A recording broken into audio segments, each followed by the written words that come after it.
Irakotorson nambinso tsior no isolo tena Madagasikara amin'ilay fifaninanana any Chine no izy nibata ny prix exceptionnel ary andrianay voir lala Rémy Elodie kosa no nahazo ny loka voalohany izay nahazo tapakila anatrika ilay fifaninanana izay ho tanterahina any Chine. Izany koa nivadiantsika lafim-baovao hafa tanteraka indray.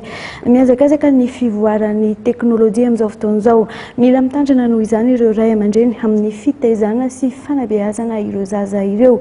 Anisany mifanotrina amin'izay sehatry ny fanabeazana izay moa ny club Prima Baby izay nifambozara traikefa tamin'ity andron'ity teo amin'ny sariny Mamirasoanefo.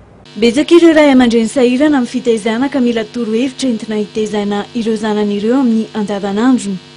Olana amin'izao ny fitaizana no ny fivoarana misy miazakazaka manaraka ny teknôlôjia.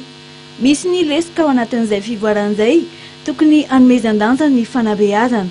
Mifototra amin'ny sehatra telo moa ny toetra entin'ny ankizy miharihatra izay, miantomboka amin'ny ray aman-dreny, ny fiarahamonina izay vao ny any an-tsekoly. Tena zava-dehibe tamiko aloha fitaporero le fitaizana zanako zany tsy mandrivatra hoe nahatratra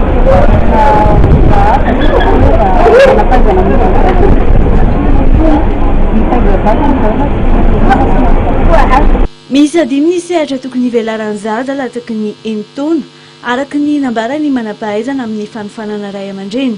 Antony nitondran'izy ireo ny fampiofanana ho an'ireo ray aman-dreny izay nivondrona avy amin'ny fikambanana tao anatin'ny tambazotra tserasera ny Prima Baby. Fampifanana natao teo zany moa dia resaka fanabeazana ny ray aman-dreny amin'ny fanabeazana ny zanany. Dia ny hoe hevitra mididiniana androany zany dia fampahafantarana ny ray aman-dreny hoe inona avy ireo sehatra ivelaran'ny zaza latsaky ny enitaona. Ny sehatra ivelaran'ny zaza zany voalohany indrindra moa dia ny ao am-boka aloha voalohany indrindra. Dia rehefa avy eo amin'izay fampivelarana azy amin'ny ara-batana sy hetsy. Dia ny faharoa fampivelarana ara-tsaina sy fahalalàna. Dia ny fahatelo fampivelarana ny fitenenana sy ny serasera.